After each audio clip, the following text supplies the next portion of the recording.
कवी प्रवेश यूट्यूब चॅनलवर मनपूर्वक स्वागत. मित्रांनो, पती पत्नीचं नातं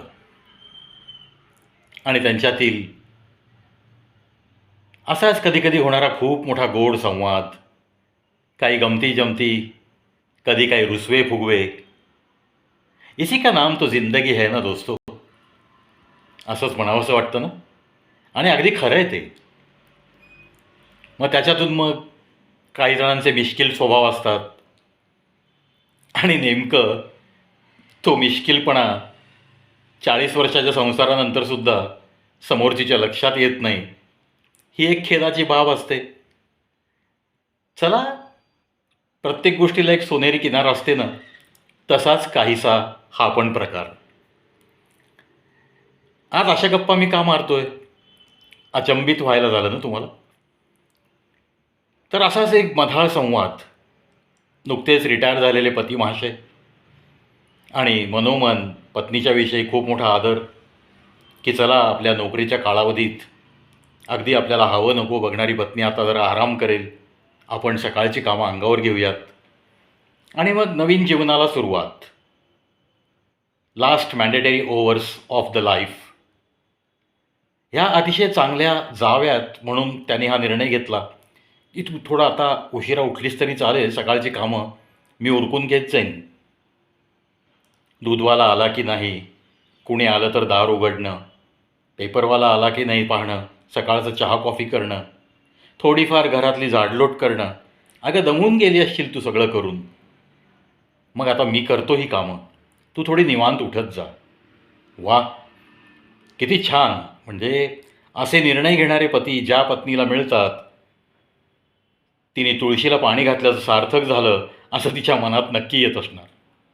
तर असेच पतिमाशे सकाळी उठलेत, मस्त कामं उरकली आणि मग नंतर कॉफी पिण्यासाठी आपल्या लाडक्या अर्धांगिनीला उठवलं आणि नेहमीप्रमाणेच कॉफी तयार झाली की हॉलमध्ये तिला गोडशी हाक मारून बोलावून घेतलं आणि मग पेपर हातात घेतला. पेपर हातात घेतल्यावर कॉफीचा पहिला गोट घ्यायच्या आधीच पती महाशयांना लक्षात आलं की अरे, चष्मा तुटला आहे. आणि मग ते आपल्या पत्नीला बोलून गेले, आता मी काही वाचू शकत नाही असंच मला वाटतं. आणि हे वाक्य ऐकताच पहिला घोट कॉफीचा घशाखाली गेल्या गेल्या पत्नी किंचाळली. आणि किंचाळल्यावर डायलॉग काय यायला हवे होते आणि काय डायलॉग आले, ही गोष्ट ऐकण्यासारखी आहे. ती म्हणाली, अहो काल तर मी ब्युटी पार्लरला जाऊन आले. तसं दोघांमध्ये 8-9 वर्षाचं अंतर, त्यामुळं ती पार्लरमध्ये जाणारच. आणि केवढी तुम्ही आत्ता रिटायरमेंटच्या अमाऊंटमधली माझ्यासाठी खास कांजीवरमची साडी आणली, तिला मी नुकतंच फॉल पिकोला टाकलं आहे, मॅचिंगचा ब्लाऊज पण मी शिवायला टाकलेला आहे आणि विचार करत होते की छानसं तुमच्याबरोबर फिरायला जाईन, आपल्याला काही ठिकाणी ट्रिप पण काढायची, तेही बोललो आपण, ती पण मी तयारी करू लागले होते. आणि काय हे असलं अभद्र बोलताय सकाळी सकाळी, कॉफीचा कपसुद्धा अजून संपला नाही तुमचा आणि मलासुद्धा तुम्ही कॉफी सुखाने पिऊ देणार नाही असंच दिसतंय. असलं काहीतरी अभद्र बोलून तुम्ही सकाळनं सगळी खराब करता वगैरे वगैरे.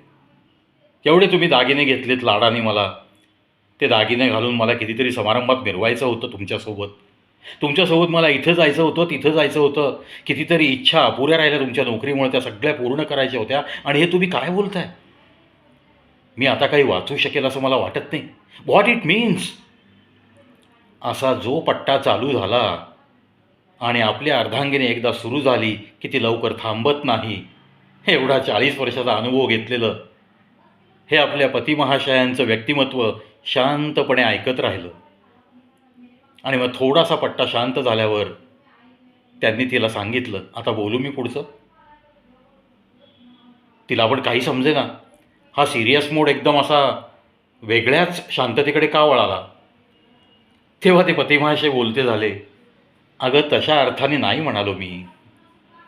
अगं माझी लाडकी, माझा चष्मा तुटला आहे आणि माझ्या हातात वर्तमानपत्र आहे, तेव्हा मी बोललो की आता मी काही वाचू शकेल असं मला वाटत नाही.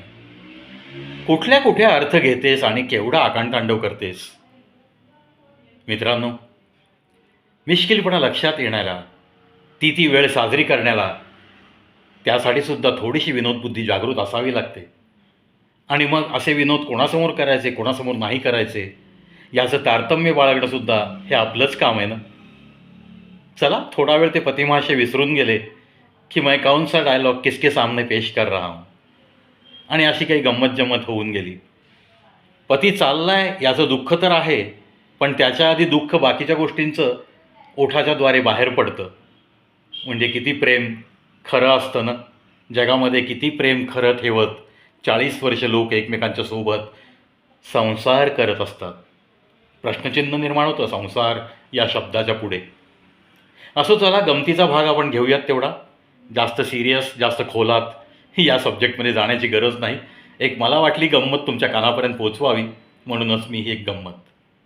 दुसरी एक गंमत अशीच, काही रुसवे होतात, लुटुपुटीची भांडणं होतात दोघांमध्ये, आणि पत्नी त्रागा करत, आरडाओरडा करत, आदळआपट करत, स्वयंपाकातली कामं उरकली की बाहेर येते हॉलमध्ये. तुम्ही निघालेला असतो ऑफिसला, आणि ती त्राग्यामध्ये बोलून जाते, मला ना आता सगळं बस बस झालं आहे.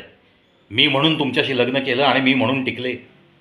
आता ना मला काहीतरी चेंज हवा आहे, म्हणून मी निघाले, आता माहेरी निघाले. तुम्ही कामाला जायच्या मूडमध्ये आहेत.